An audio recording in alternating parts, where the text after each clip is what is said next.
네, 여러분 반갑습니다. 제 이름은 황헌입니다. 경기대학교 특임 교수로 일하고 있고요. 저는 과거 35년간 이제 MBC에서 언론인 생활을 마치고 지금은 경기대에서 특임 교수로 일하고 있습니다. 오늘 사회를 맡게 된 황헌입니다. 감사합니다.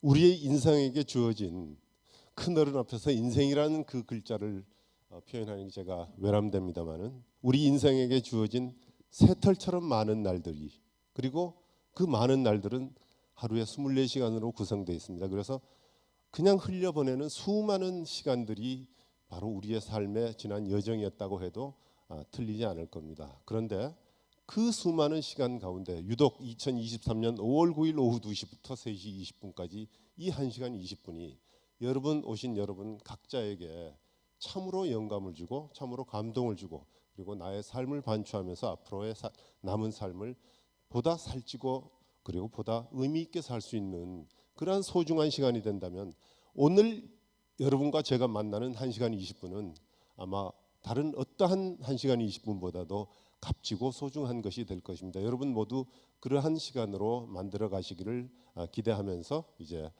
김형석 교수님 토크 콘서트를 시작하겠습니다. 먼저 오늘 경기대학교 이윤규 총장님께서 김형석 교수님께 감사와 환영의 인사를 해주시겠습니다. 앞으로 나오시죠.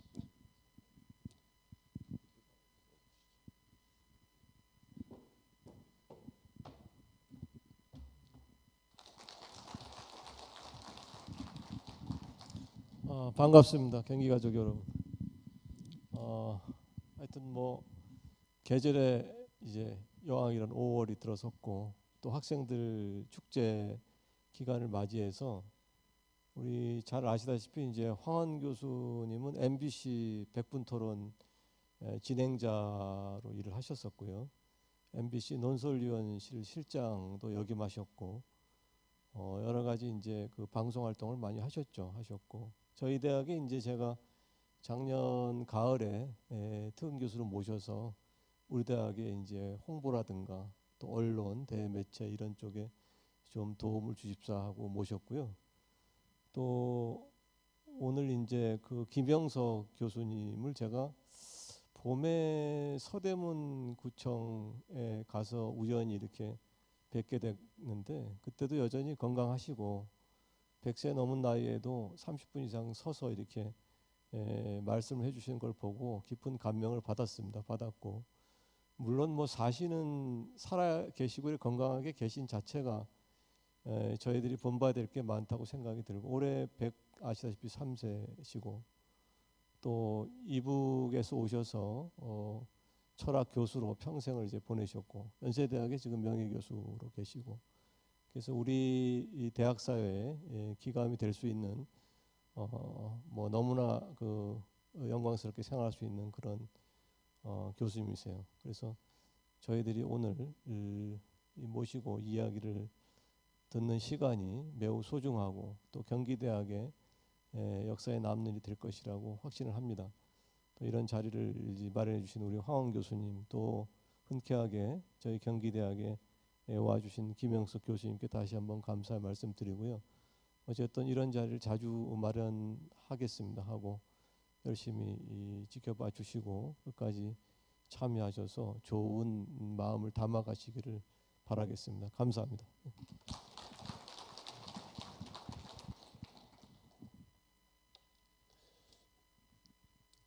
우리 총장님께서 꽃다발과 함께 작은 패를 준비했습니다. 그 패 내용을 이제 전달하시기 전에 제가 읽어드리겠습니다. 갖고 올라오시죠. 네. 잠깐만 일어나시겠습니다. 제가 이거를 이제 마련할 때 다 끝에 또 이걸 하시자 그래서 제가 올라온 김에 다 하는 게 여러분들 도움이 될 것 같아가지고 지금 앞에서 합니다. 그냥 좀 지켜봐 주세요.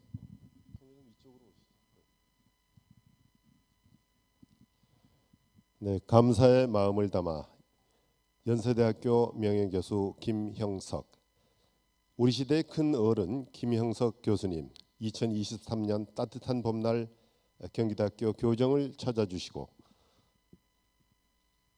103년 삶에서 익힌 사랑의 말씀으로 경기대 가족과 경기도민들에게 큰 울림을 주심에 깊이 감사드립니다. 2023년 5월 9일 경기대학교 총장 이윤규.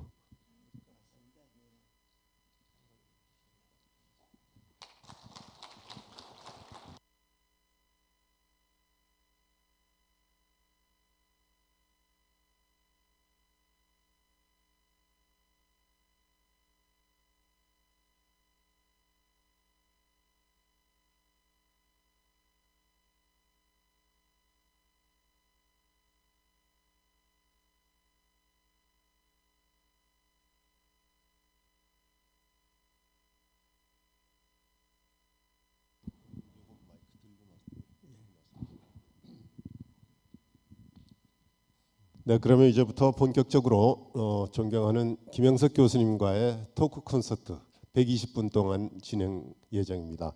시작하겠습니다. 감사합니다. 먼저 제가 몇 가지 질문 준비했는데 그거는 나중에 시작하도록 하고요. 교수님 오늘 오신 소감 및 우리 청중들에게 들려드리고 싶은 모두의 말씀 한번 열어주시죠. 두 가지 생각을 해보는데요. 네. 오래 살았으니까 여러분이 가지신 생각과 또 포부 같은 것이 긴 입장에서 역사적으로 보면 어떤 의미가 있는가 좀 그런 얘기가 될 것 같고, 두 번째는 제가 살아오는 동안에 좀 더 넓게 또 오래 역사적으로 사회를 봤으니까 그런 문제들에 대해서 또 생각을 나누게 되면 도움이 되지 않을까 그런 생각을 가지고 있습니다. 네, 감사합니다. 오늘 아침에도 교수님 식사는 제가 뭐 사전에 이제 책이나 유튜브나 다른 인터뷰를 통해서 접했고 여기 오신 분들도 교수님에 대해서 관심이 많으세요. 그래서 참 소식을 하시는 걸로 됐는데 오늘 아침에 뭐 드셨어요? 글쎄요, 제가는 예? 아침 조반은 몇십 년 동안에 거의 꼭 같은 걸 먹습니다. 네. 예, 이제 생채소 그걸 좀 먹고요. 그 다음에 호박죽을 조금 먹고요. 그 다음엔 감자를 이틀 먹고 이틀 후에는 이제 밀가루 빵을 조금씩 먹고, 그 다음에 이제 우유를 조금 마시고 계란을 매일 먹는데 다른 걸 모르겠는데 계란하고 우유하고는 한 3, 40년 동안 계속하고 있으니까 그 여러 가지로 도움이 되지 않았나 그런 생각을 하고, 또 이제 나이 들게 되면 식욕이 많이 좀 줍니다. 그래도 그 아침 시간은 그걸 꼭 먹으니까 의무적으로 먹는다고 할까요? 맛이 있다 없다 하는 생각은 없고, 그런데 그건 제가 어디서 배웠냐면 우리 신부님들이 사실 때에 조반이 다 꽃 같습니다. 평생 꽃 같습니다. 근데 그런 걸 좀 한 세 끼 가운데 한 끼쯤은 가져 드시는 게 좋지 않나 그런 생각입니다. 제가 어디서 읽은 글은 교수님께서 그 정신적인 노동을 하는 사람들은 식사를 과식하면 안 된다. 그것보다는 좀 항상 약간 허기진 상태로 일을 해야 더 맑은 정신으로 일할 수 있다. 이런 말씀도 하셨는데 맞습니까? 예.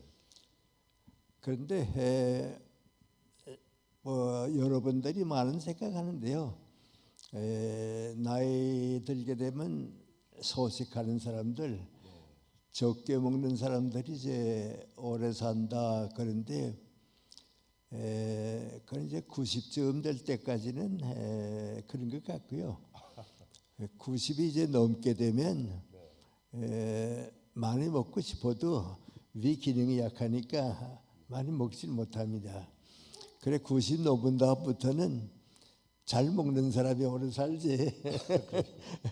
이제 그러게요. 좀 저같이 이제 100살이 넘게 되면요, 뭐 음식 먹는다 하는 것이 많이 부담이 됩니다. 소화 기능이 약하니까요.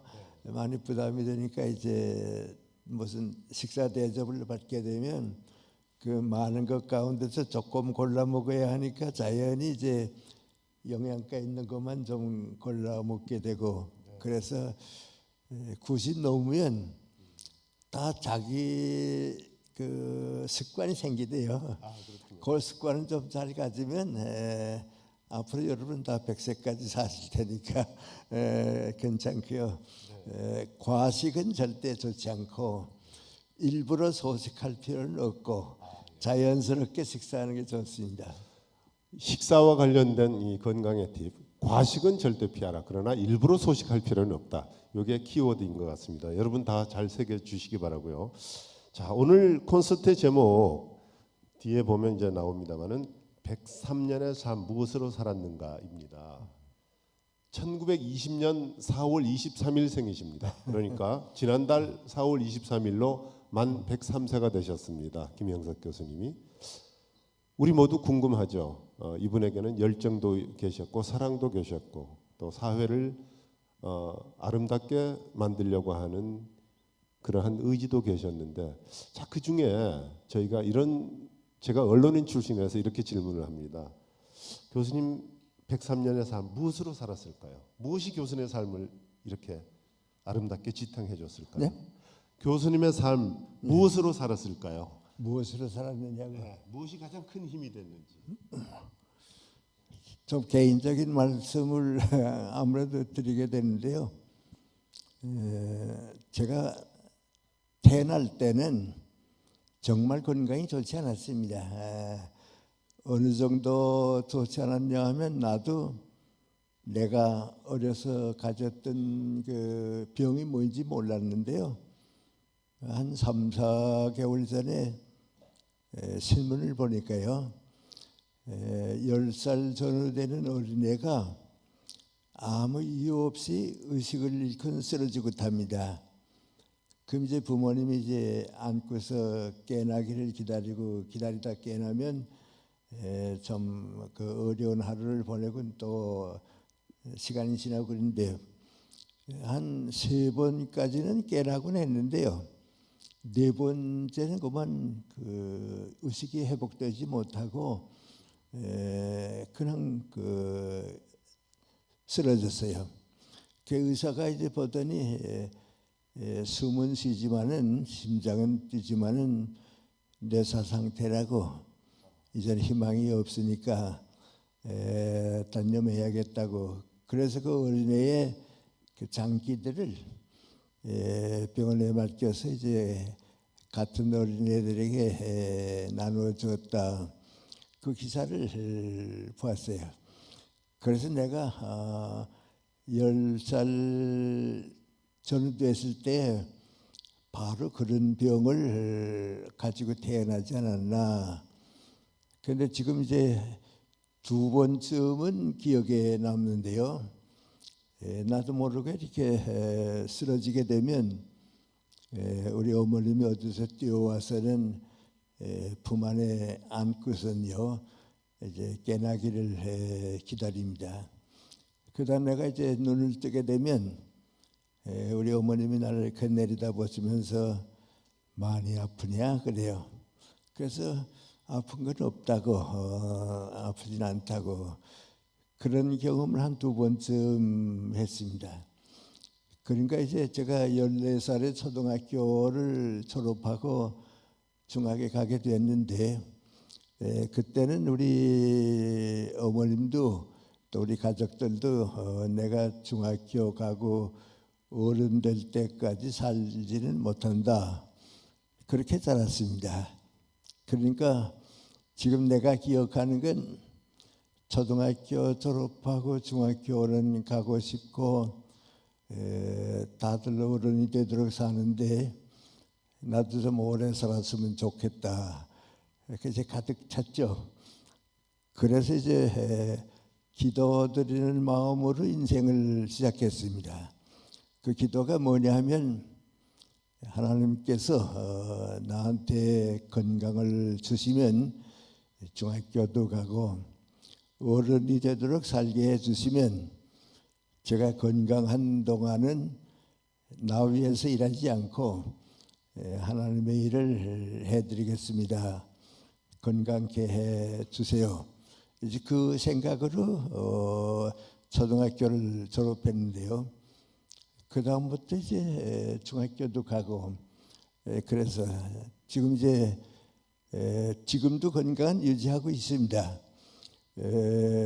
나는 같은 나이 사람 가운데 누가 제일 건강하느냐 그러면 같은 나이에서 일을 제일 많이 하는 사람이 제일 건강합니다. 아마 100세 전후 될 때까지 내 친구들 가운데 나만큼 일 많이 하는 이는 없으니까요. 이제는 제가 제일 건강한 편입니다.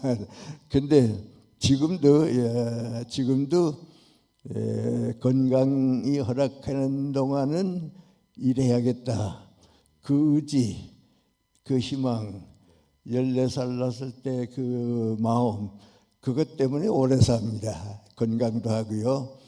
여러분도 그러니까 하나의 그 굳건한 희망에 뭐 그거 가진 사람이 오래 살지 않나 그렇게 생각합니다. 제가 그 프랑스 혁명을 만든 원동력이 된 그 사상가이자 또 문학가이기도 한 볼테르라는 사람이 이런 말을 했어요. 일과 좀 전에 일을 말씀하셔서 일과 관련해서 궁핍, 또 게으름, 그리고 부도덕 이 세 가지 악을 없애기 위해서는 일을 해야 한다. 이런 말. 그 좀 전에 하신 말씀 또 다른 책에서 읽어보면 교수님 쓰신 거에서 보면 늙어서 숨이 다할 때까지 일을 할 수 있으면 해야 한다. 이런 말씀을 여러 차례 하셨는데 그 말씀 좀 더 듣고 싶습니다. 우리는 이제 일하게 되면 다 생각이 조금씩 다른데요. 내 생활에 있어서 일이라고 하는 게 뭐냐고 하고 물으면 첫째는 정신적으로 나를 키우는 겁니다. 그러니까 공부하고 배우고 또 책임도 있고 정신적으로 나를 키우는 거 그 일이고요. 두 번째 일은 뭔가 하니 내 인격과 생활이 흩어지지 않도록 내가 나를 지킬 수 있도록 지켜보는 겁니다. 조금 이상해 보이지만 이제 내 친구 가운데 이제 안병 선생, 김태일 선생이 다 동갑이고 같이 사는데요. 또 우리 셋이 이렇게 쭉 지나보게 되면 그분들이 이제 몇십 년 동안 독자도 많이 나오는 책을 쓰고 또 강연도 많이 하고 저와 마찬가지로 이제 일을 많이 하는데 거기에 그 깔려 있는 건 뭔가 하니 내 정서, 감정 또 내 생활을 내가 아름답게 키우려고 하는 의지 그거 이제 인간적인 성숙이라고 할까요? 한 인간으로서 내가 성숙해야겠다 그런 겁니다. 그래서 내 친구들도 이제 그렇습니다만은 80이 돼서 쓴 글을 읽어봐도 책을 읽어봐도 그 책 가운데 이 저자가 늙었다, 감정이 메말랐다 그걸 느끼지 않습니다. 저는 더 나이 많습니다만은 이제 독자들이 느끼는 걸 민관이 그 인간미라고 할까요? 그거 있고요. 그 다음 또 하나의 일은 민관이 내가 이웃과 사회에 대해서 무엇을 하고 있는가. 이제 우리 흔히 말하는 일을 이제 그건데 내가 나를 키우는 거, 내 인격을 좀 완전하게 이끌어가는 거, 그 다음에 사회에 무엇인가 남길 수 있는 거, 그걸 우리가 이제 다 합해서 일한다. 저는 그렇게 생각하죠. 감사합니다. 자, 교수님께서 그 여러 가지 행복에 관한 그 교수님의 좋은 말씀도 많이 주셨는데 제가 기억하는 것 중에 사랑이 있는 고통은 네. 참 행복한 고통이다. 네. 이런 말씀을 하셨어요. 그게 어떤 의미일까요? 그 이제 행복이라고 하는 게 이제 우리 대학생 때는요, 그 짧은 기간의 행복을 생각하고 이제 어른이 되게 되면 행복의 단위가 한 3, 40년 되고요. 60쯤 되게 되면 이제 행복의 단위가 이제 또 길어지잖아요. 그 크게 나누게 되면 젊었을 때는 즐겁게 사는 게 행복입니다. 그 뭐든지 친구와도 즐겁고 또 남녀관계 사랑도 즐겁고 젊었을 때 이제 즐겁게 사는 게 행복인데 30이 좀 넘게 되면 어른이 되니까 이제 그건 없어지고요. 그 다음에 행복이 뭐냐 하면 일에서 성공하는 사람이 행복입니다. 내가 하는 일에서 보람을 느끼고 일에서 성공하는 것이 이제 행복인데 그 이제 70 넘을 때까지 이제 그렇습니다. 그러다가 이제 70이 좀 넘게 되면 내가 다른 사람에게 무슨 도움을 주고 있나, 그게 행복입니다. 그 이제 보람이라고 그러는데요. 사람들이 만나서 고맙다든지 우리 왜 수고해 주셨다든지 얘기하면 나이 들어서 이제 그게 보람의 행복입니다. 그 이제 마지막에 사랑이 있는 고생이 행복이었다 하는 얘기를 이제 하셨는데 제가 90이 넘어서 어느 대학에서 상을 좀 받게 됐어요. 상을 받고서 이제 감사하다는 인사를 하는 게 순서 아니에요? 그 인사를 하려고 이제 그런데 제가 그랬습니다. 상 주기로 결정이 되고 그래서 상을 받긴 받았는데 암만 생각해도 내가 상 받을 자격은 없다고, 뭐 훌륭한 업적이 있는 것도 아니고 또 다른 사람보다 앞선 무슨 직책을 맡은 것도 없고 나보다 훌륭한 사람은 내가 봐도 많이 있는데 왜 상을 주는가, 받을 자격이 있나 하고 생각해 보니까 하나만 있다고. 근민관이 오래 사시느라고 고생 많이 하셨습니다. 그래서 주는 상이면 받겠다고 그랬습니다. 제일 어려운 때 살았고요.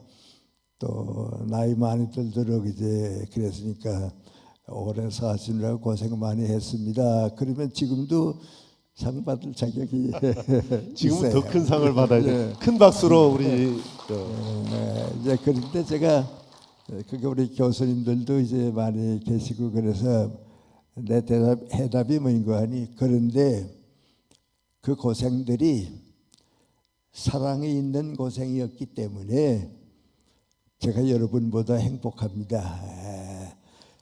무슨 고생을 했는가?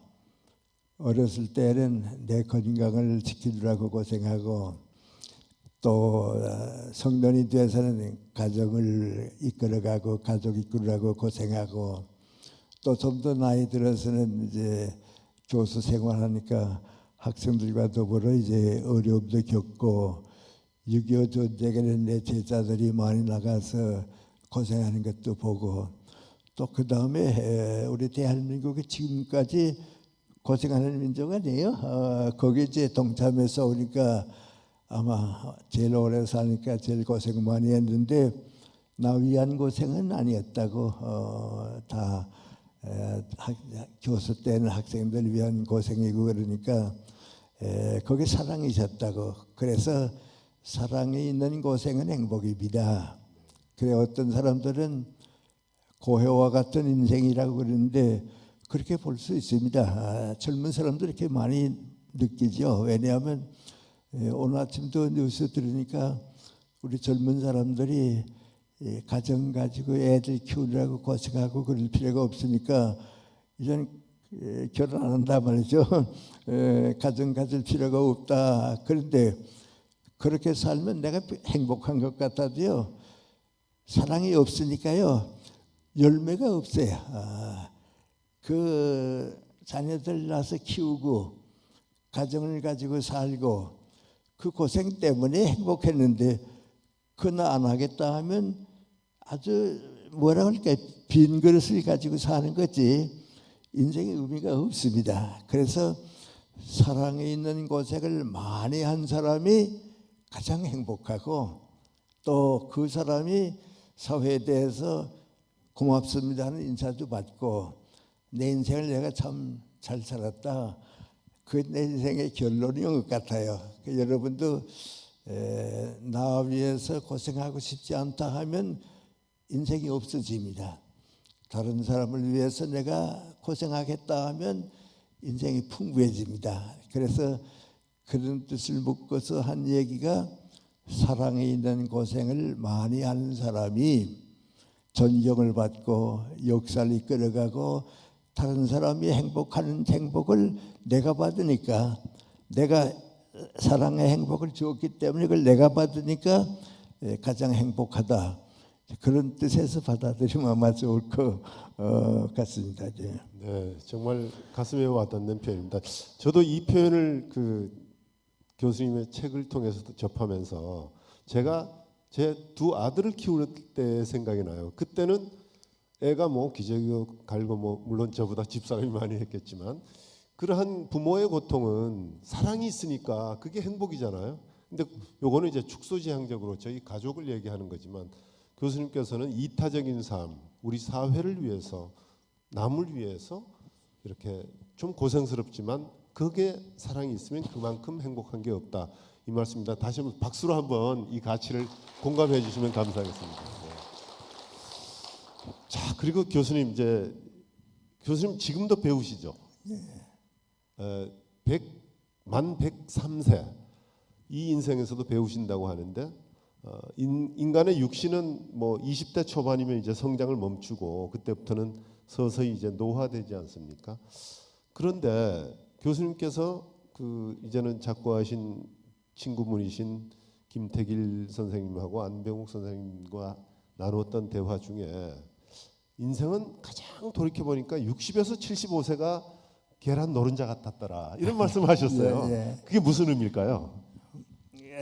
조금 얘기 길어져도 괜찮으니까. 저는 인생을 몇 번 시작했는데요. 처음은 14살에 시작했고요. 두 번째 시작한 것은 25살에 이제 해방이 되면서 시작했고요. 그 다음에 30대 중반 되면서는 이제 대학과 더불어 사회생활을 이제 여러분 학생들이 시작해서 65세에 정년퇴직을 누구나 그때 하잖아요. 했거든요. 그때 사실 저는 65세 내 친구들은 다 정년돼서 가정으로 돌아가는데 그때 인생을 다시 한번 시작했습니다. 그래서 지금 이제 나는 아까 얘기한 내 친구인 안병욱 선생이나 김태길 선생하고 80이 돼서 우리가 이제 좀 만나서 무슨 얘기를 하다가 그런 생각들 했습니다. 모든 사람이 이제 30까지는 교육을 받아서 나를 키우는 기간이고 30부터 교수들 이제 65세까지는 직장에서 일하는 기간이고 그다음에 이제 가정으로 돌아가니까 인생을 두 단계로 살았거든요. 그래서 저도 65세가 돼서 정년되면서 다들 뭐 이제 늙었다고 학교 떠나게 되고요. 대학에서도 성별해 주면서 우리 총장님도 뭐라는 거 아니 이제 우리 김영석 교수님은 다시 캠퍼스에서 보기 어렵겠다고 말이죠. 이젠 학교를 떠나시게 됐다 그래요. 그래서 이제 그런가 보다 생각하고 고민해 보니까 뭔가 하니 내가 늙었는가 하고 생각해 보니까요. 하나도 늙은 게 없어요. 지금은 다 그런데 그때는 65세가 되면 늙었다고 생각하거든요. 근데 나는 늙는 건 아니에요. 근데 옆에 사람들이 자꾸 늙었다고 그래요. 내가 해갑이 되었거든요. 해갑이 되니까 며칠 전까지만 해도 이제 학교 나가면 후배 교수들이 인사하면서 안녕하십니까? 그리고 일찍 나오셨습니다. 그렇게 인사하던 교수들이 해갑이 넘었다 하니까요. 옆에까지 찾아와서 건강은 괜찮으시죠? 그러기도 하고요. 요새는 뭘로 서일하세요? 그래요. 이제 난 노는 사람으로 취급을 하대요. 하나도 안 늙었는데요. 그래서 해갑이 된 다음부터 정년퇴직할 때까지는 내 인생이 이제 5년 남았으니까 이 5년을 정말 소중하게 살아야겠다 해서 이제 많이 일하고요. 정년퇴직을 하면서 내가 얼마나 늙었지 하고 생각해 보니까 하나도 늙은 거 없어요. 뭐 공부하는 것도 그렇고요. 일하는 것도 그렇고요. 이제부터 정말 일할 것 같은데 이제는 학교에서 늙었으니까 내쫓는 거거든요. 그래서 이제 고민하다가 송별 파티가 있었어요. 우리 철학과와 이제 후배 교수들하고 며칠 앉아서 이제 얘기하고 있다가 내가 그랬어요. 나 오늘 늦둥이로 연세대학교를 졸업한다고, 졸업생이 됐다고. 졸업생은 사회 나가서 일하기 시작하는 거라고. 내일부터 열심히 사회인이 돼서 여러분하고 함께 일할 테니까 나도 도움을 드릴 테니까 좀 도와달라고 그랬어요. 그랬더니 내 얘기 때는 또 대학원 학생들이 와 하고 웃대요. 농담 삼아 이제 생각해서 이제 웃대요. 그래서 그 다음 달부터 내가 약속한 그대로 공부했어요. 공부도 쭉 많이 하고요. 강의 학교 강의는 후배들에게 줘야 하니까 끝내고 강연도 많이 하고요. 글도 많이 쓰고요. 그게 일하니까 학교에서 일할 때보다는 자유로운 사회인이 되니까 일이 자꾸 일을 만들어요. 그래서 무척 일을 더 많이 하게 됐어요. 더 많이 하게 돼서 이제 80이 넘었거든요. 그때 이제 우리 김태길 교수, 안병옥 교수님 다 우리 동갑이고 같은 분야에서 50년 동안 함께 일했고 다 내가 존경하는 두 친구입니다. 그래서 셋이 앉아서 무슨 얘기하다가 여러분의 문제가 될 것 같은데요. 그런 얘기가 나왔어요. 계란에는 노른자위가 있어서 병아리도 까나오고 계란굿을 하게 돼 있는데 80이 넘도록 살아보니까 계란의 노른자위에 해당하는 것만큼 행복하고 또 생산적이고 보람 있는 나이, 그 나이가 있긴 있었을 텐데 그게 몇 살쯤이었을까 그런 얘기를 했어요. 처음에는 50부터쯤 시작하지 않았겠는가 그렇게 생각했어요. 그런데 50대쯤 되면 일은 많이 해요. 일은 많이 하지만은 솔직히 말하면 인간적으로 철은 덜 들었거든요. 네, 철은 덜 들었거든요. 선진국가는 이젠 가능해요. 그리고 이젠 여러분 시대는 가능해요. 왜냐하면 여러분 이제 우리 시대하고 달라서 성장하시기가 괜찮은데 우리 때는 50은 내가 나를 키우면서 일은 많이 하지만은 아직 좀 덜 성숙했다. 그 몇 살부터인가 60쯤 되니까 철도 들고 철들었다고 하는 것은 내가 나를 믿을 수 있는 나이에요. 여러분들 한 번쯤은 생각해 보세요. 과연 내가 나를 믿고 살 수 있는가? 그래서 주변 사람도 나를 믿어주는가? 사회에서 내가 믿음을 줄 수 있느냐? 그게 철든 나이거든요. 그런데 가만 생각해 보니까 60은 돼야 할 것 같아요. 그래야 이제 존경도 받고 지도자의 책임도 느끼고 말이죠. 이제 나도 어른 됐다 하는 나이가 우리 시대는 여러분 좀 더 일찍 올지 모르지만 60은 돼야겠다. 그럼 60부터 몇 살까지가 좋았느냐? 성장하는 동안은 사람 늙지 않습니다. 여러분도 내가 늙었는가 안 늙었는가 하는 거 물어보고 싶으면요. 내가 지금도 성장하고 있나? 그러면 60이 돼도 안 늙은 겁니다. 30이 돼서도요, 내 성장은 끝났다 하면 그걸 느끼기 시작하는 겁니다. 인간적으로 늙는다는 건 뭐 이렇게 나이하고는 상관이 없으니까요. 그 60에서 시작해서 살아보니까 몇 살까지 성장했는가? 75세까지는 다 성장했다.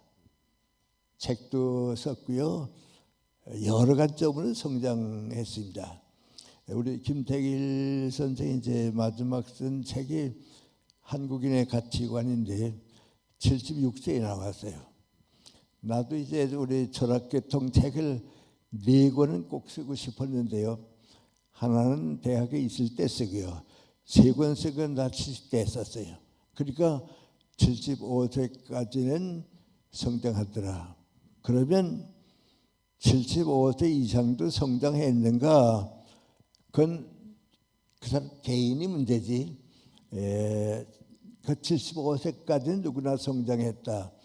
그러니까 이제 계란에 오르는 나이에 가장 좋은 나이는 60에서 75세까지다. 그래서 이제 나온 얘기고요.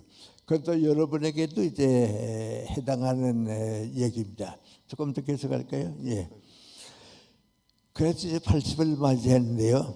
우리 셋이서 이제 생각하다가 그럼 이제 80까지는 성장한 셈인데 우리가 생각했는데 이제는 어떻게 하느냐, 얼마나 연장하느냐가 문제다.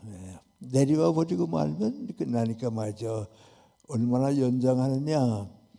우리 셋이 이제 생각하다가 90까지는 가보자. 잘 가면 90까지는 가지 않겠냐 말이죠. 그랬습니다.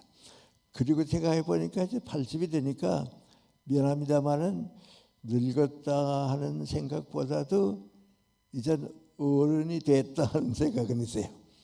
제가 80대니까요.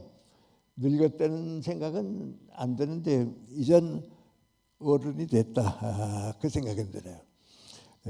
내 동갑내기 이제 우리 교수들이 있는데요. 누가 무슨 얘기하다가 영문과의 어느 교수가 금년에 해갑이 됐다고 그래요. 그랬더니 같은 영문과 철수의 이군철 교수가 그 얘기를 듣더니 할 말이 뭐고 하니 저 친구가 저거 철도 아들한테 해갑부터 됐다 그래요. 그 자기 얘기가 돼요. 자기도 해갑 됐을 때 철이 안 됐거든요. 그러니까 이제 어른 되는 건 80은 돼야 되는 것 같아요.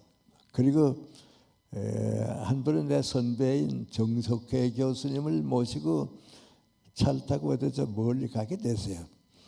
그 차에 뒤에 타고 이제 쭉 갔는데 그 어른이 내 오른쪽에 앉아 계시다가 심심하시니까 나보고 가만히 있다. 김 교수가 연세가 어떻게 됐더라 그래요. 그래서 76세입니다. 그랬더니 그때가 아무 말도 안 해요. 한참 있더니 혼자 하시는 말씀이 뭔지 아세요? 좋은 나이 올시다. 그래. 네, 좋은 나이 올시다. 92세가 되니까요. 76세가 얼마나 좋은 나이예요. 얼마나 부럽겠어요. 그래 그때 나도 무슨 생각했는 거 아니? 그래 90쯤 되게 되면 지금 나이가 참 좋은 나이인데 좀 더 열심히 일해야겠다. 이제 그래서 90까지 갔어요. 근데 이건 제가 솔직한 고백인데요. 90이 되니까요 힘들어요. 이건 이제 난 늙었다 하는 것도 인정 안 할 수가 없고요. 몸이 잘 말을 안 듣니까요. 그리고 제일 힘든 건 민구하니 친구들이 하나씩 다시 생떠나요. 김태길 선생도 90 앞두고 돌아가고요. 안병 선생도 93세에 돌아가고요. 내 앞집에 연세대학교 이북로 교수라고 했는데 그분도 90에 돌아가고요. 90이 되니까요. 다 가는데 내가 미안합니다. 아는 분들 다 보니까 90세에 돌아가는 그 전후에 돌아가는 건 11명이에요. 그러니까 이제 나 혼자 남았구나 말이죠. 이제 나도 늙었고 나 혼자 남았으니까 내 인생도 마무리해야겠다. 이제 내가 내 인생을 잘 마무리해야겠다 하고 좀 제일 걱정스러운 건 뭐냐 하면요. 김태길 선생이 이제 어디 가서 강연을 했는데 90 가까이 돼서 했는데 옛날하고 달라서 아주 체결하고 조용한 분인데 자꾸 강연하던 줄거리를 잊어버려요. 일루가 또 한 얘기 또 하고 그래요. 그래서 내가 그랬어요. 이전 그만두시라고 말이요. 그만두시라고. 그러니까 이제 나도 그렇게 되겠다 말이죠. 이제 나도 그렇게 되겠다. 그리고 그래서 친구들 얘기니까 합니다. 안병옥 선생님도 건강이 좋으셨는데요. 한번 인제대학에서 상을 받게 됐어요. 상을 받게 됐는데 상을 다 받고서 고맙더니 그러니까 91세쯤 됐겠네요. 고맙다는 인사를 해야 할 거 아니에요. 그 당시에 고맙다는 인사를 하는데 생각이 왔다 갔다 해요. 그렇게 앞에 이렇게 쓱 보시더니 가만히 있더니 그것도 했더니 알았다 그 말이에요. 하는 말이 민구안이 여기 내 딸이 와 앉아 있는데요. 내가 얘기하다가 안 하는 게 좋겠다 끊으라 하면 요렇게 하게 되면 끊으라는 표시예요. 그러니까 이전 그만둬야겠어요 하더니 얘기를 그만둬요. 그러니까 이제 가족들하고 의논해서 아버지 고맙다는 인사하다가 내가 앞에 앉았다가 이렇게 하게 되면 무조건 끊으세요. 그러니까 끊는 거예요. 그러니까 이제 내 차례가 왔단 말이죠. 왔다. 그래서 이제 가만 보니까요. 이게 내가 이제 내 친구들 보고 쭉 보니까요. 그 나이가 되게 되면 제일 조심해야 하는 게 민구안이 정신적인 건강하고 신체적인 건강이 균형이 잡혀야 돼요. 그 나도 모르게 깨져요. 예를 들어 말하면 서영훈 선생은 적십자 총재 지난 분이시거든요. 근데 90이 넘으니까요. 기억력도 좋고 뭐 다 괜찮은데 몸이 움직이질 못하니까요. 걷지도 못하고 말이죠. 휠체어 타고 그러더니 돌아갔어요. 또 강영훈 강영훈 국무총리가 있죠. 국무총리 지낼 분이죠. 그분도 이제 다 동갑들인데 그분은 건강은 좋아요. 몸이나 건강은 좋은데 정신력이 약해졌어요. 노인성 치매가 왔어요. 그러니까 그만 기울거든요. 그래서 내가 이제 그때 생각한 거 아니 이젠 90이 됐으니까 나도 이제 내 인생을 마무리해야겠다. 그래서 외국에 여행 나가는 것도 다 이제 끝내고요. 그리고서 이제 정신적인 건강하고 육체적인 건강의 균형은 대신 잘 잡아봐야겠다. 그 생각을 가지고 가만 생각했죠. 자 이제 나도 늙었는데 이제 내 인생을 어떡하지 생각하다가 그렇다고 뭐 일찍 끝낼 수도 없고요. 이제 뭐 집에 가만히 있어서 공부도 안 할 수도 없고요. 그래서 가는 데까지 가보자. 얼마나 갈지 모르지만 가는 데까지 가보자 하고 생각하니까 나는 목표가 95세까지 일해보자. 그건 충분하겠네. 그래서 95세까지 일했어요. 일했는데 다 일은 돼야 글도 쓰고요. 뭐 강연도 하고 말이죠. 다 일은 되는데 몸이 따라오진 못해요. 그때부터는. 그러니까 이제 건강도 조심하고요. 다른 힘도 빠지고요. 의사가 만나게 되면 뭐라는 거 아니 두 가지 주의 주는데요. 절대로 넘어지지 말라고 주의 줘요. 그러면 또 이제 가족들한테 주의 주는 건 뭐고 아니 혼자 어디 내가 보내지 말라고 말이죠. 그래요. 그러니까 내가 슬그머니 겁이 나잖아요. 그래서 95세까지 가야지 했는데 95세까지 갔어요. 근데 2년 더 지니까 97세가 됐죠. 97세가 됐는데 조선일보에 그 해에 우리나라에서 제일 좋은 책들 쓰고 독자만에 나오는 책도 쓰고 좋은 문장으로 글 쓴 사람 10사람을 뽑았는데 나도 거기 끼어 있어요. 그 다 보니까 다른 사람은 다 60대가 중심이고요. 70대 초반까지지 90 넘은 사람은 없거든요. 80 넘은 사람도 없어요. 근데 내가 97세 끼었거든요. 그래 가만 생각해 보니까 내가 쓴 문장도 그때 쓴 게 좋아요. 내가 읽어봐도 그때가 좋아요. 제일 두 가지가 다른데 뭔가 하니 형용사가 많아요. 형용사가 우리 좀 그 다른 얘기 잠깐 갑니다만 사람이 이제 기억력이 없어지는 거예요. 고유명사 먼저 잊어버려요. 사람 이름이지 뭐 전화번호 그다음에 보통 명사를 잊어버려요. 다 알게 잊어버려요. 그다음에 이제 형용사를 잊어버려요. 그다음에 이제 우리 부사를 잊어버려요. 행동하고 좀 동사를 잊어버리잖아요. 그건 죽을 때까지도요. 나 아프다고 다 이제 아픈 거 잊어버린 사람은 없어요. 근데 그 이제 97세가 되고 나니까요. 문장도 이제 좀 메마르고 이제 재미없는데 왜 내가 10사람 가운데 끼었을까 가만 생각해 보니까 그래도 사상은 내가 앞선 것 같아요. 생각은 내가 높으니까 아마 그 10사람 가운데 끼었는가 보다 말이죠. 그러니까 내가 봐도 야, 너 괜찮다. 내가 나보고 하는 말이 뭔가 아니면 너 괜찮다. 아직 안 늙었다 말이죠. 그래서 내가 나보고 하는 말이 뭔가 아니 너 정신적으로 안 늙었다. 정신적으로 안 늙었다. 그럼 이제 100세까지 가보자.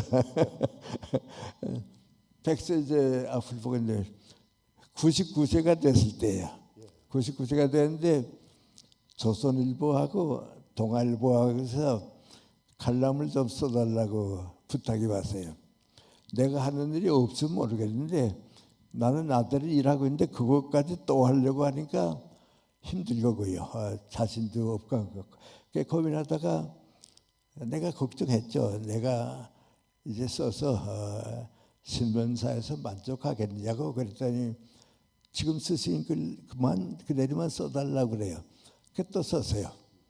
조선일보는 3년을 썼어요. 3년 쓰고 끝냈는데 3년 쓰니까 분량이 좀 많아지니까요. 작은 책이 2권이 됐어요. 그런데 그 한 권은 중국어로 번역이 됐어요. 그러니까 중국 독자들이 생긴 셈이거든요. 그래서 이제 끝내고요. 그리고 동아일보는 지금도 써요. 아마 지난 금요일도 이제 나오고 그랬는데요. 그래 나이 들어서도요. 내가 보는 그 신문에 낸 글이 다른 사람보다 많이 뒤떨어지거나 내용이 빈곤하지 않나 걱정하죠 혼자. 그 읽어보는데 신문사에서 얘기하고 이거니 그래도 제일 독자 많다고 그래요.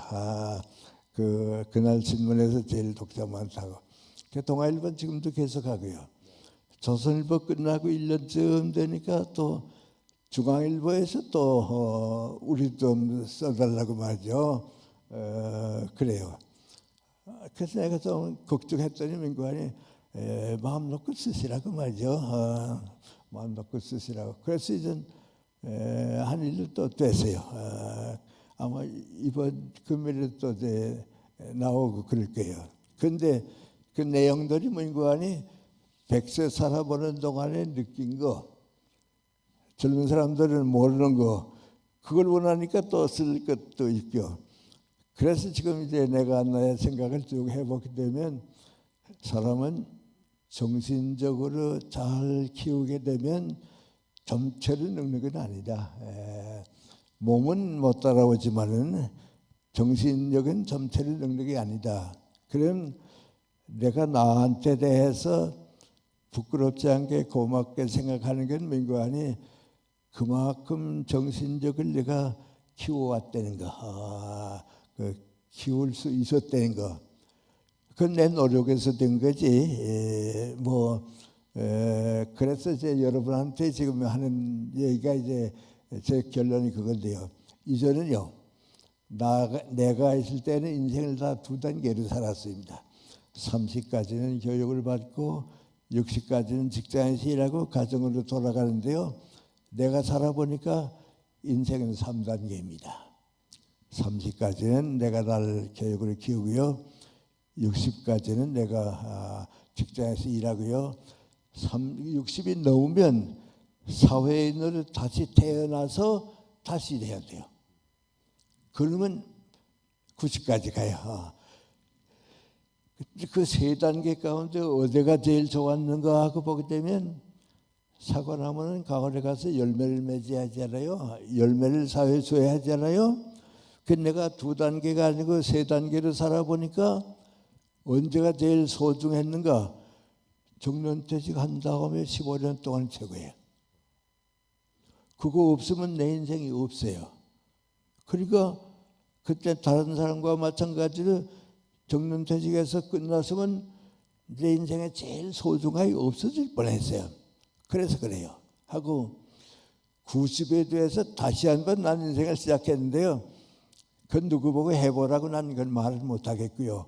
할 수 있으면 해보세요. 할 수 있으면 해보세요. 네, 교수님. 그만하면 됐어요. 예, 아니, 너무 감사하고요. 60에서 75세가 이제 지금 돌이켜 보니까 가장 노른자위 같은 삶이었다라는 말씀. 그 속에는 사실은 75세로 배움과 또는 창의적인 일이 끝나는 게 아니고 우리 김영석 교수님께서는 지금도 그게 현재 진행형이다. 이 뜻으로 저희는 이제 받아들였습니다. 현재 진행형으로 계속 노력을 하시고 성장을 멈추지 않고 계시는 김 교수님께 다시 한번 응원의 박수 부탁드리겠습니다.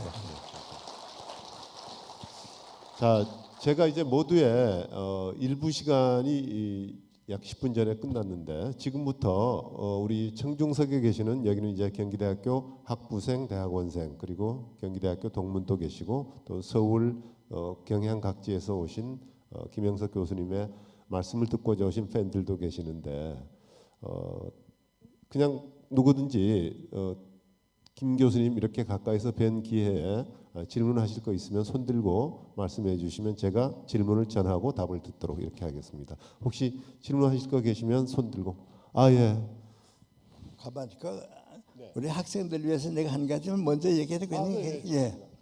교수님께서 학생들을 위한 당부를 먼저 한 가지 하시고 질문 선생님 질문 좀. 그 다음에 질문을 받게 해요. 내가 나이 들어서도요. 미안합니다. 솔직히 말하면 젊은 분한테 하고 싶은 얘기가 더 많아요. 왜냐하면 나이 들으신 분들은 다 자기 인생을 가지고 있으니까 괜찮고요. 우리 젊은 분들은 아직도 선택하는 단계거든요.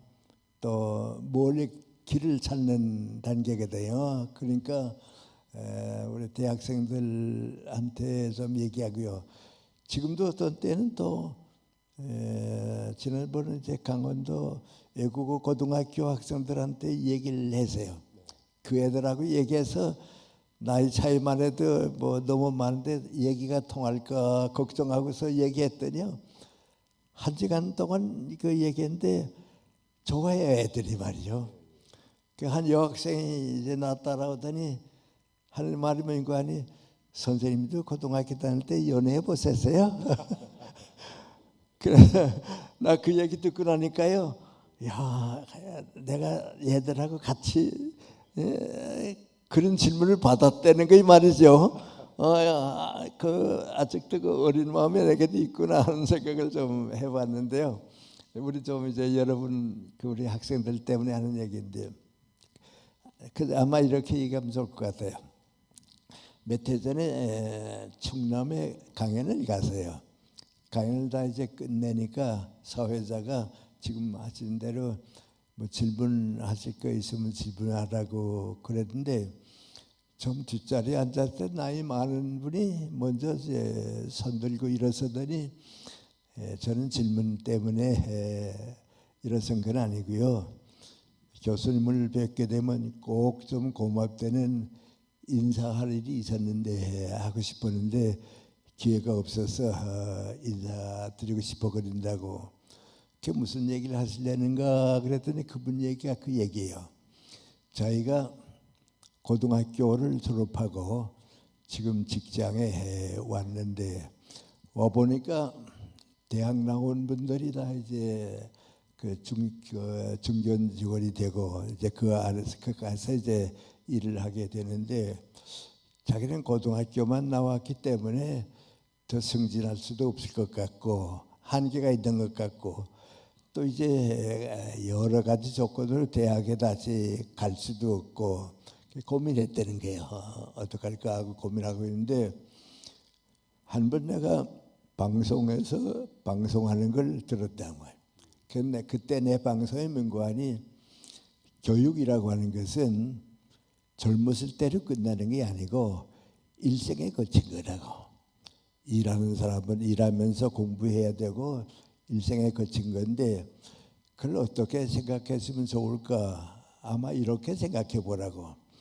우리 인생이 여기서부터 여기까지인데 백리길이다. 백리길이다 이렇게 생각하면 선진국가에 가게 되면 고등학교 교육까지는 전부 나라가 책임집니다. 우리도 실질적으로는 이제 그렇게 됐고요. 앞으로 이제 제도적으로도 고등학교 졸업까지는 국가가 책임져 줍니다. 미국 같은 데 가면 우리 뭐 유럽은 다 그렇습니다. 고등학교 졸업은 다 가고요. 그 흑인 애들이 학교 공부하기 싫어서 그래도 고등학교 졸업 못하면 부모가 감옥에 가야 하니까요. 무조건 고등학교까지 나오거든요. 그건 나라가 책임지는데 그럼 인생의 백리길에서 고등학교까지 다닌다는 건 무엇을 말하는가? 초등학교는 10리, 중학교까지는 20리, 고등학교까지는 30리는 기차를 타고 오는 거나 마찬가지다. 앉아만서도 오니까 이게 나라에서 교육을 시켜주는데 고등학교를 졸업하고 기차에서 내리게 되면 70리는 걸어가야 한다. 대학에 가는 사람은 10리 더 기차를 타고 와서 내려가지고 60리는 걸어가야 한다. 그러니까 성공하는 사람이라고 하는 누구니가 나머지 70리를 걸어가느냐 안 가느냐, 나머지 60리를 내가 포기하느냐 가느냐 그게 달렸단 말이야. 그러니까 고등학교 졸업생은 나야 뭐 대학도 못 갔는데 그 생각 버리고 공부해서 70리 가라. 대학 나온 사람은 나야 뭐 대학까지 다 나왔는데 이전 배치하게 되면 더 못 가니까 나머지 60리는 가야 한다고. 이제 그 방송을 내가 했는데 그분이 그래서 마음에 깊이 새겼습니다. 그래서 공부해야겠단 말이죠. 그에 시간 미치는 대로 공부를 했단 말이죠. 그런데 한 말이 뭔가 하니 제가 있는 회사가 무슨 큰 기업체는 아닙니다. 그래도 제가 지금 사장입니다.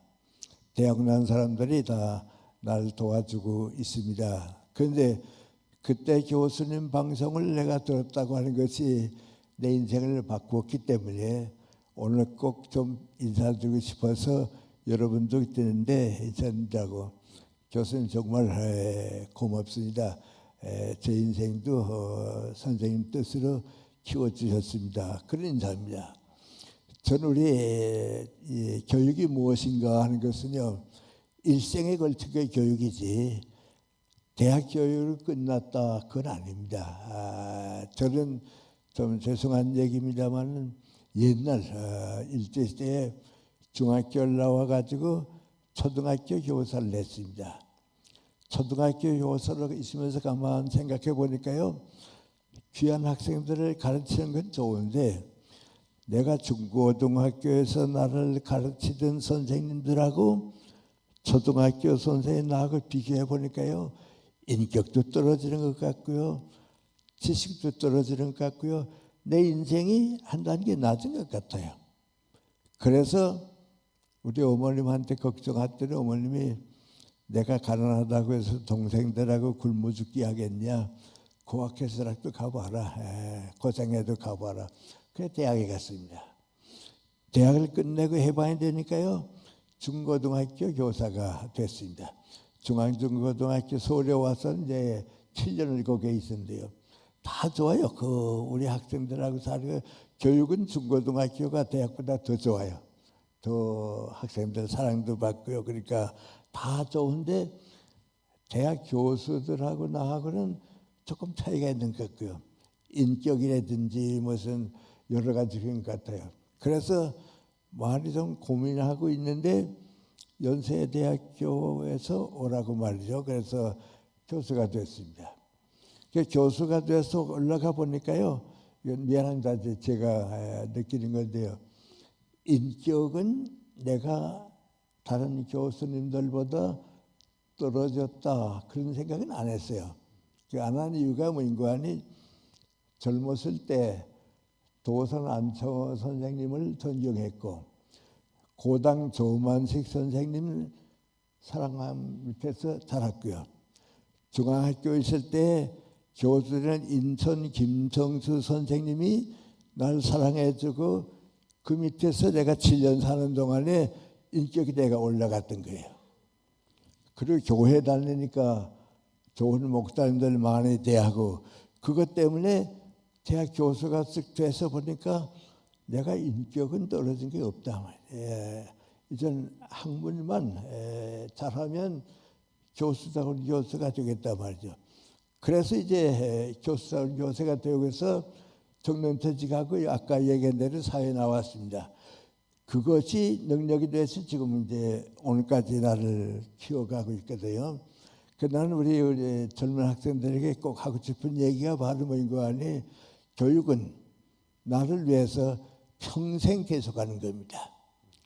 그 사람이 인생의 백리길을 가는 거지 교육을 끝내게 되면 안 됩니다. 제가 이제 독서를 더 많이 해달라 하는 것도 왜 그러냐면 독서를 한다고 하는 게 아무것도 아닌 것 같지만은 그것이 내 인격을 키워주고요. 내 인생을 키워주게 되는 겁니다. 그래서 이거 한 가지는 제가 좀 여러분한테 꼭 부탁하고 싶은데요. 내 인생을 가볍게 보지 말아라 말이죠. 백리길을 가라.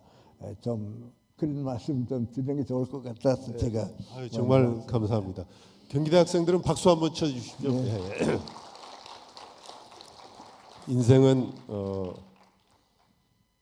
기차로 끝나는 고등학생 때 이후의 인생은 걸어서 가는 건데 경기대 학생들은 특히 배움의 끝이 없고 나는 한계가 없다라는 그런 무한 의지로 인생을 개척해 나가라는 귀한 말씀입니다. 자 이제 시간이 지금 교수님 말씀이 참 구수하고 재미있죠. 예. 계속 이어가겠습니다. 질문 몇 가지 받겠습니다. 아까 손 드셨던 예.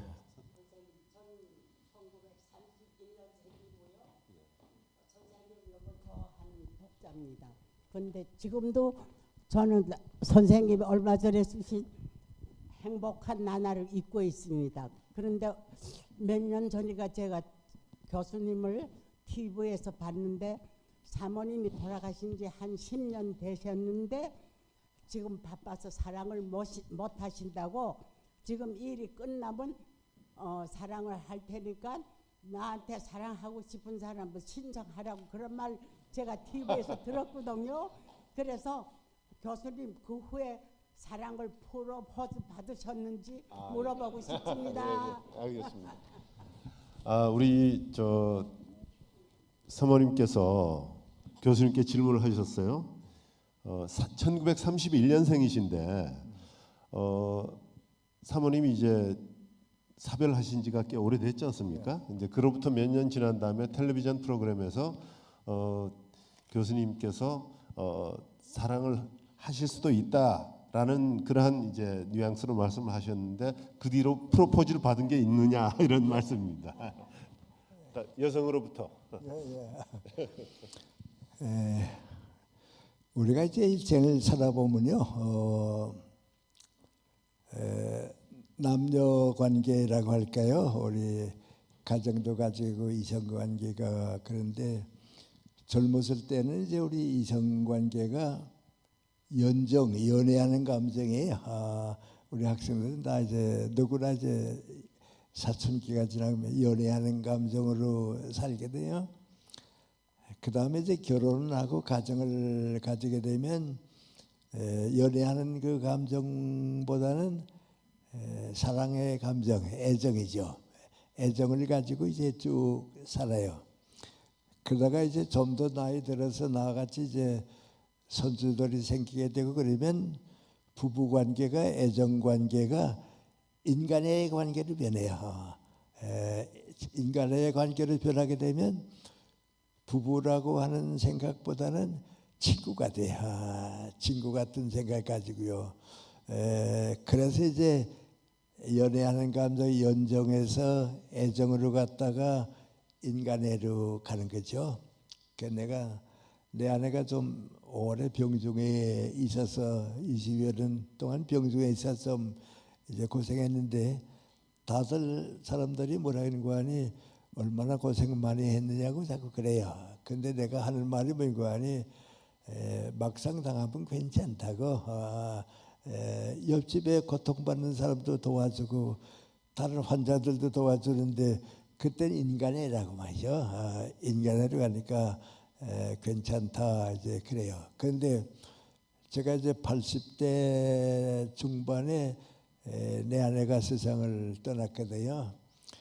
그리고 이제 미안합니다. 그때 이제 느낌인 거 아니 이렇게 오래 살 줄 알았으면 좋은 여자친구랑도 만나서 결혼했으면 좋았을 것 같긴 해요. 그런데 그런 기회가 오질 못했거든요. 그리고 또 뭐 90 넘으면 인생이 다 되는데 뭐 몇 해 안 남았는데 그래서 이제 쭉 지나니까요. 그 다음부터 이제 우리 여성들을 이제 직장에서나 뭐 이제 가행가다 많이 만나는데 이제는 우정으로 변해요. 남자 친구를 대하든지 여자 친구를 대하든지 우정으로 변하니까요. 그 우정이 좀 애정으로 변했으면 좋겠는데요. 아직은 그렇지는 못해요.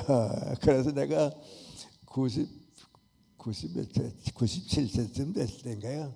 어느 방송에 가서 얘기를 하는데 그 아나운서가 나보고 뭐라 그러는 거 아니 여자친구랑도 좀 좋은 친구 생겼으면 좋지 않냐고 그래요. 그래서 내가 요새 너무 바빠서 그 생각은 못하고 한 2년 지나면 내일 다 좀 끝나고 시간에 여유가 생기면 그때 여자친구를 구합니다 하고 신문 광고 낼 테니까 좀 기다리더라고 그랬어요. 지금도 집안에 가게 되면요 그때 신문 광고 기다리는데 안 나왔대요. 그래서 이제 그런데요. 그래서 이제 지금은 다 이제 친구가 되니까요. 그 도움되고요. 또 그리고요. 지금도 아주 정말 그 존경하고 싶고 가까이 지나고 싶은 친구가 남자거나 여자거나 있었으면 좋은데요. 이젠 다들 할머니가 되고 할아버지가 되니까요. 이젠 좀 때가 늦은 것 같아요. 네. 네, 재미있죠. 다음 분 질문 한번 받아볼까요? 누구든지 편하게. 교수님의 삶에서 이런 점은 참 궁금합니다 하는 거. 예, 학생 검은 티셔츠 입은 학생. 예.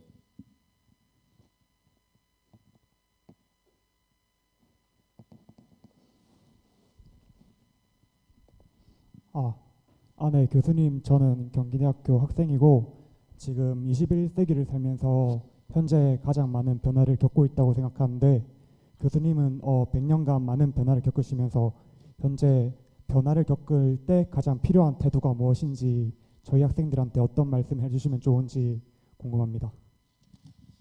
네, 지금 경기대학교 재학생인데요. 지금 이제 20대 아니겠습니까? 이런 젊은 학생들에게 가장 필요한 포인트, 가장 필요한 해주시고 싶은 팁이 있으면 뭔지 말씀 좀 해봐 주시겠습니까? 글쎄 그 환경이 달랐으니까 그 지금 20대 생각하는데요. 제가 가만 생각해 보니까요. 우리 세대는 일제대 때니까 뭐 그랬겠죠. 제가 중학교 3학년 때 이제 윤동주 시인하고 한 반에 있었거든요. 근데 그 윤동주 시를 볼 때 아주 부러워한 게 뭔고 하니 저 윤동주는 50이 되고 60이 돼도 나는 시를 쓰는 시인으로서 내 인생을 산다. 그게 아주 뚜렷해요.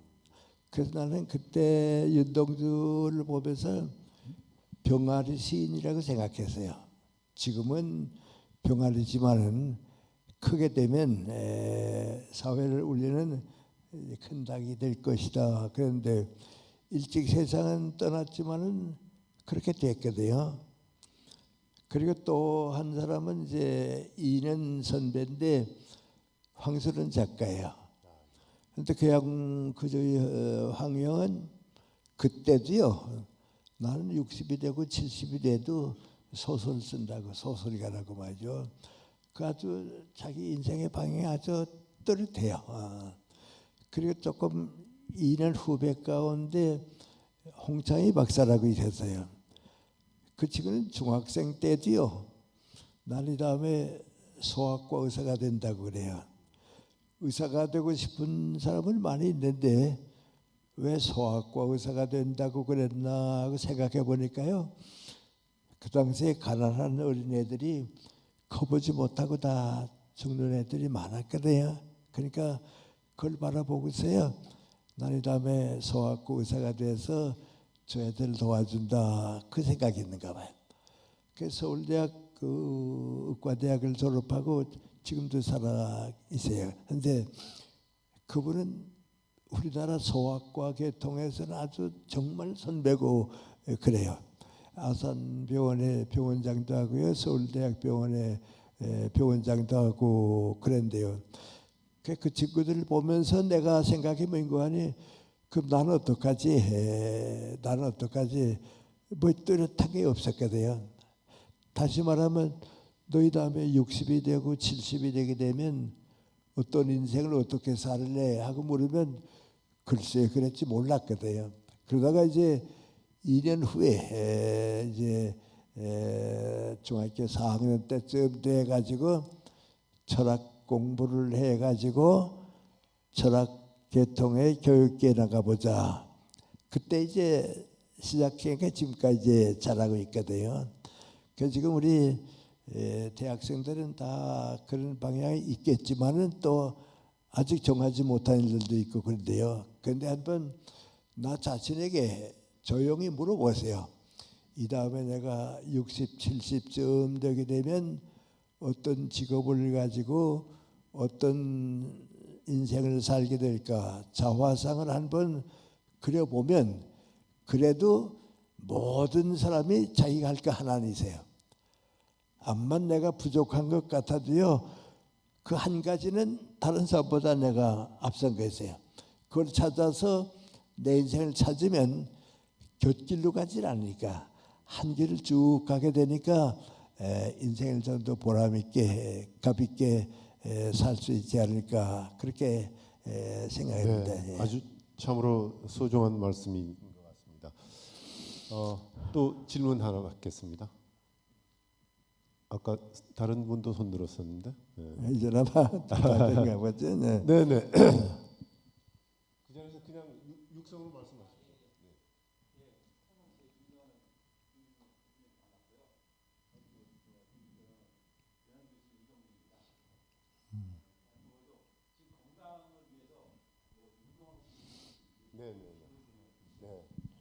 네. 지금 명예 교수님이신데요. 평소에 이제 우리 교수님을 그렇게 흠모하고 존경해 왔는데 이렇게 가까이서 뵙게 돼서 너무 감사하다. 네. 그런데 이제 건강의 비결이 과연 무엇일까? 평소에 어떤 운동을 하시는지 그거를 질문하셨어요. 제가 아까 얘기한 대로 건강 지금 내가 아는 사람들 가운데요. 100살 넘을 때까지 산 분이 7분이 있거든요. 그런데 그 7분을 쭉 가까우게 지나서 기간인데 이렇게 쭉 지나보게 되면 몇 가지 공통점이 있어요. 첫째는 민관이 젊었을 때 너무 체력을 낭비하지 않은 사람들이에요. 그런데 공통점은 민관이 욕심이 많지 않아요.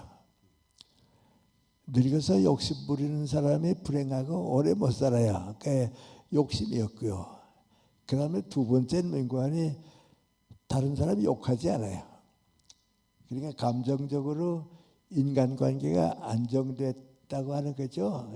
욕심 없고 욕하지 않고요. 그 다음에 세 번째 가장 민관이 자기 인생을 잘 조절해요. 잘 조절하는데 그 조절하는 것 가운데 하나가 이제 운동인데요. 체육을 하는 건데 저는 50 후반쯤 되니까요. 이제 나도 다른 사람하고 똑같이 일할 수 있을 정도로 건강 회복했다는 좀 자신이 생겼어요. 그리고 60이 되고 나니까요. 이제부터는 내가 내 건강을 유지하기 위해서 무슨 가벼운 운동을 하나 시작을 해야겠다 그 생각했어요. 그런데 항상 일이 많아서 바쁘니까요. 많은 시간을 가지고 하는 건 못해요. 등산이라든지 무슨 뭐 이제 이런 건 못하죠. 그리고 근데 애들이 테니스를 해보라고 말이죠. 그런데 정글 치려고 하니까 짝이지 하고 시간을 맞춰야 되는 그걸 못하거든요. 그래서 나 혼자 내 마음대로 할 수 있는 거 없을까 하고 생각하다가 수영을 시작했어요. 그 수영을 시작하는데 이건 나 원하는 시간에 가서 뭐 나 하고 싶은 대로 운동하면 되니까요. 그걸 그때 시작해서 코로나 때문에 끝났으니까 거의 30년 한참 되는 거예요. 그 수영을 했는데요. 그게 나한테는 대단히 도움이 될 것 같아요. 아주 도움이 됐어요. 그 나도 몰랐어요. 그러다가 독일에 가서 이제 쭉 보니까요. 독일 사람들은요, 여러분과 같은 이제 어른이 되게 되면요, 두 가지를 권해요. 하나는 맹관이 자전거 타는 거 하고 수영학을 권해요. 그건 내가 살아보니까 이유가 있는데요. 늙으면 제일 힘든 게 맹관이 다리 힘을 유지하지 못해요. 그래서 자꾸 넘어지게 되고 있잖아요. 그런데 우리 자동차를 타게 되니까요. 여러분 전부 지금 괜찮은 것 같아도요. 다리 힘이 없어요. 걸어다니는 사람만큼 힘이 없어요. 그래서 저도 이제 그걸 느꼈거든요. 그래서 자전거 타라는 게 민구안이 늙었을 때 다리 힘을 키우라는 거예요. 그 이제 국민 건강의 첫째고요. 또 하나가 민구안이 수영이에요. 독일 가 보면 이제 공공시설마다 수영장들이 많이 있고요. 돈 안 들고 회비 안 내고 수영할 때가 많이 있는데요. 그래서 제가 이제 수영을 쭉 해보니까요. 상당히 잘했던 것 같아요. 내 시간에 내 마음대로 가서 이제 하고. 그런데 예를 들어 말하면 이제 친구들하고 무슨 지방 강연을 가잖아요. 강연을 끝내고 이제 기차로 서울에 오거든요. 오면 내 친구들은 다 집으로 가요. 그래서 나는 잠깐 체육관에 들러서 수영하고 가려고 그러면 피곤한데 수영을 왜 하느냐고 그래요. 그런데 그냥 집으로 가는 것보다도 수영장에 들어가서 한 20분 동안 수영하고 나게 되면 피곤이 다 없어져요. 그러니까 이제 오래. 그래서 이제 쭉 수영을 하다가 코로나 때문에 이제 수영을 중단했는데요. 이제 코로나가 좀 이게 잦아들게 되면 또 기회가 오면 또 조금 해야겠죠. 그래서 뭐든지 좋으니까요. 한 가지 하세요. 한 가지 하세요. 그러면 좀 건강하게요. 또 오래 살 수도 있고요. 그럴 것 같아요. 지금 말씀 중에 앞에 두 가지는 참 저도 가슴에 담아 갈무리할 생각입니다. 오래 건강하게 사신 분들의 공통점, 욕심이 없다. 그래서 연세를 드신 분들이 욕심을 내는 것을 우리말로 노욕이라고 하지 않습니까? 그래서 노욕을 갖지 않아야 할 것 같고, 그다음에 남을 욕하지 말아야 되고, 그리고 그것을 유지하기 위해서는 체력을 보완해야 되는데 자기에 맞는 운동을 한 가지씩 해라. 참 우리 삶에 생활에 직접 바로 와닿는 훌륭한 가르침이십니다. 가르침 주신 것에 대해서 박수 한번 부탁드리겠습니다. 이제 마지막으로 질문 한 분만 더 받고 오늘 토크 콘서트 정리를 해보겠습니다. 네, 앞에 계신 분. 그냥 네. 교수님께서 평소에 교수님이 늙지 않으시는 방법에 대해서 세 가지를 강조하신 걸로 알고 있습니다. 첫째는 공부를 계속하라는 부분하고, 두 번째는 여행을 자주 하라, 세 번째는 제가 가장 관심이 있는 연애를 열심히 하라는 부분인데, 이 부분은 현재 배우자 조광지추하고의 관계를 어떻게 해석을 해야 될지 그걸 한번 여쭤봅니다. 비슷한 질문을 지금 청중께서 하신 질문은 교수님께서 평소에 건강하게 오래 살기 위해서는 세 가지를 하라라고 당부를 하셨는데, 첫째는 공부를 열심히 해라. 그다음에 두 번째는 여행을 하라. 그리고 세 번째는 연애도 잘 열심히 해라. 이런 말씀을 하셨다 그래요. 지금도 똑같습니까, 그거는? 그건 내 얘기가 아니고 우리 안병 교수님 주제예요. 근데 맞아요. 만약에 민구안이 안병 선생님을 만났거든요. 만났더니 무슨 얘기하다가 늙지 않는 법 얘기할까? 그래서 뭐냐 그랬더니 첫째가 공부하는 사람 안 늙는다고, 두 번째는 여행을 많이 하라고 하죠. 호기심을 가지고 많이 배우라 그 말이죠. 세 번째는 열심히 연애하라고 그래요. 그 나도 그 얘기를 가만 듣고 보니까요, 맞긴 맞는다고 말이죠. 왜? 사람이 살아가는 동안에 제일 젊게 느끼는 때가 언젠가 하면 연애할 때가 돼요. 80이 돼서도 연애할 때는 20대하고 꼭 같아지거든요. 그러니까 감정적으로 늙지 않는 거죠. 그래서 그걸 좀 크게 말하면 사랑을 가지고 살라, 막 그 말이겠죠. 그건 맞습니다. 그렇게 하면 사랑을 가지고 살라라는 그 키워드로 지금 청중님의 질문에 이렇게 연결을 해서 해석하시면 될 것 같고요. 한 분만 더 받아볼까요? 혹시? 네.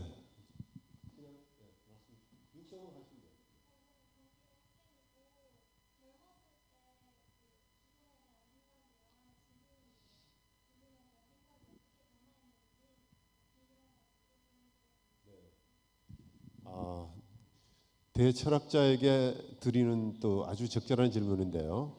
지금 경기대학교 여학생인데 교수님께서는 이제 철학을 전공을 하셨는데, 젊을 때 생각했던 죽음이라는 것에 대한 생각과 지금 이제 만 103세를 사셨는데 지금 시점에서 죽음을 어떻게 받아들이시는지 궁금해서 질문을 드렸습니다. 글쎄 그거 너무 짧게 뭐라고 얘기할 수는 없는데, 그 죽음이라고 하는 걸 그것만 떼놓고 생각하면요 내용이 없어요. 그 죽음이라고 하는 게 뭔가 이렇게 생각하면 그건 살다가 끝나는 게 죽음이니까 그 자체는 우리가 뭐라고 얘기할 수는 없는데, 죽음이라고 하는 게 하나의 빈 그릇이다. 그렇게 생각을 하면 그 빈 그릇 속에 무엇을 담아가지고 살았는가, 그 결국은 그 사람의 그 생애, 그 사람의 죽음에 대한 평가가 될 것 같아요. 그래서 제일 좋은 생각은 맹고하니 죽음이란 무엇인가 그렇게 생각하면요, 잘못 생각하면 죽음이 인생의 끝이고 그것으로 인생이 없어진다 그렇게 생각하는 건 아니고요. 죽음이라고 하는 게 뭔가 마라톤 경기를 시작한 사람이 마라톤 경기 마지막 그 골인 점까지 갔을 때가 죽음이 오는 거다. 그렇게 생각하는 사람이 제일 행복한 것 같아요. 그러니까 무엇을 위해서 내가 어떻게 사는 동안에 내 인생을 빈 그릇에 가득 채워왔는가, 그게 결국은 죽음의 의미이기 때문에 그 내용에 따라서 죽음의 태도가 달라지는 것 같아요. 그래서 무엇을 위해서 어떻게 살았는가 하는 그 인생의 내용이기 때문에 죽음이 있다 하는 것은 내 인생을 좀 더 귀하게, 좀 더 값 있게, 좀 더 보람 있게 살기 위해서 죽음이 있는 것이다.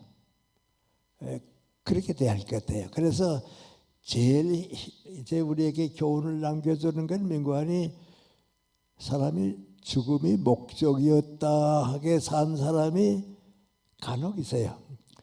소크라테스 같은 사람이 그랬고 예수 그리스도 같은 사람들이 그런데요, 그 사람들은 전부 눈구하니 나를 통해서 우리 민족이, 우리 인류가 더 행복해지기 위해서 내 인생을 바쳤다. 그 사람은 죽음을 통해서 인류 역사에 남고 우리에게 이제 희망을 주는 거죠. 그러니까 죽음은 무엇을 위해서 어떻게 살았는가 하는 사람에 따라서 달라지는 거기 때문에 그걸 저를 모르는 사람은 죽음은 허무하다 그렇게 생각하는 사람도 있고 또 어떻게 보면요 그 사람의 죽음이 있었기 때문에 그 사람의 역사 사회적인 의미가 남으니까 죽음은 오히려 우리에게 주어진 하나의 축복일 수도 있고요.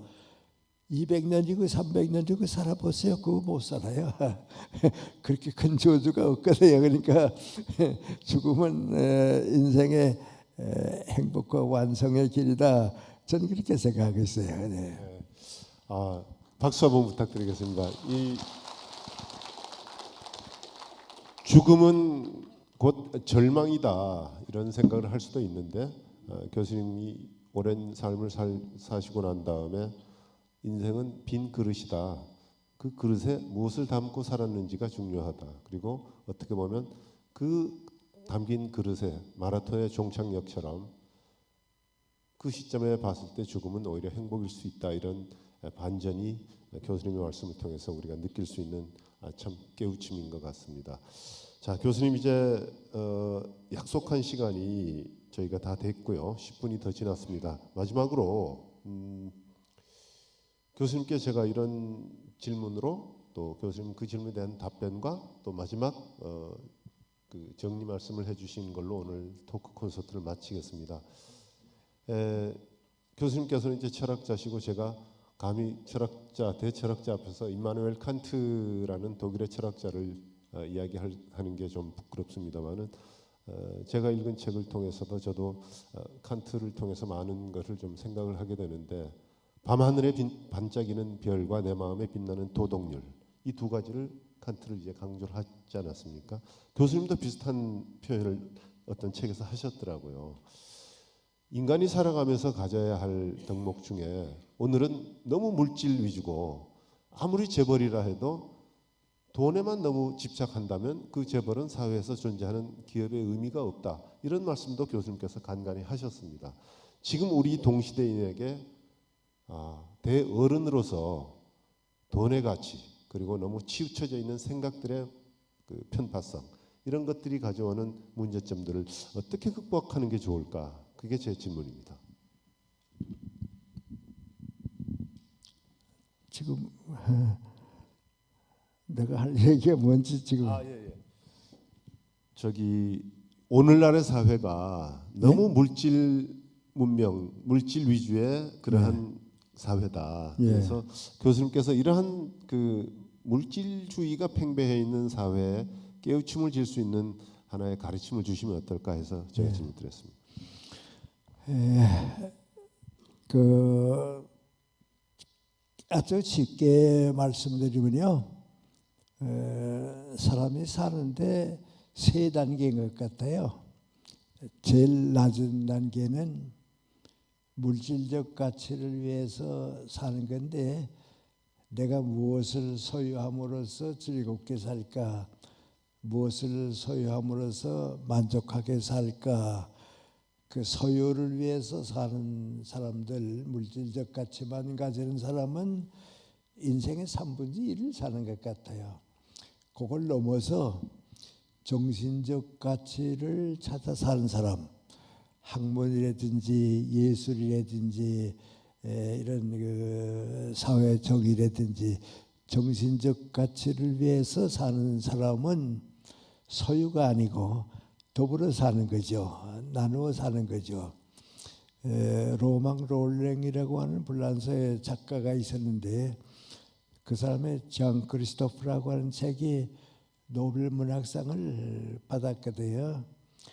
그분이 이제 그 작품을 다 써놓고서 대단히 이제 만족해 했는데 친구가 찾아왔어요.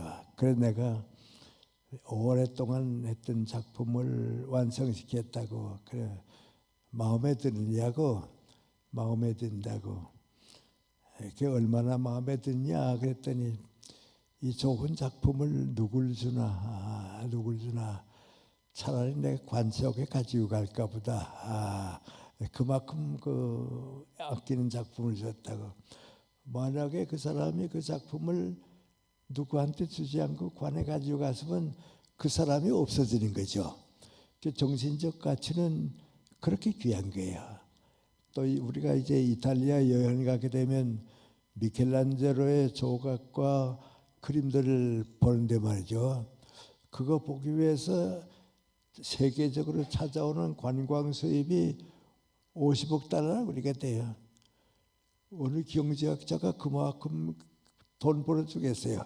그 정신적 가치요. 그래서 그 정신적 가치, 문화적인 가치를 가지고 사는 사람들이 3분의 1을 사는 거죠. 네. 우리 대학을 나왔다 하는 사람은 적어도 거기까지 가는 거죠. 그런데 한 단계 더 올라가서 있는 게 민관이 인간의 관계야. 사람이 사람을 위해서 사는, 서로 사랑하고 인간을 존중하고 귀히 여길 줄 알고 인간에게 대한 봉사할 줄 아는 거. 이제 그 단계까지 살게 되면 공자님이나 석가님이나 예수님의 단계까지 올라가는 거죠. 그래서 우리 모두가, 우리나라도 그렇습니다. 물질적 가치만 가지고 소유만 위해 살면 그건 후진 국가고요. 정신적 가치를 가지고 살 때 나라다운 나라, 이제 그 교육받은 사람의 사회가 되고요. 그리고 인간이 서로 사랑하고 위해서 행복하게 살게 해주게 되면 인생을 다 3분의 3까지 사는 거죠. 아마 그렇게 보기 때문에 넓은 의미의 우리 인생의 한 해석이 되지 않을까 그런 생각입니다.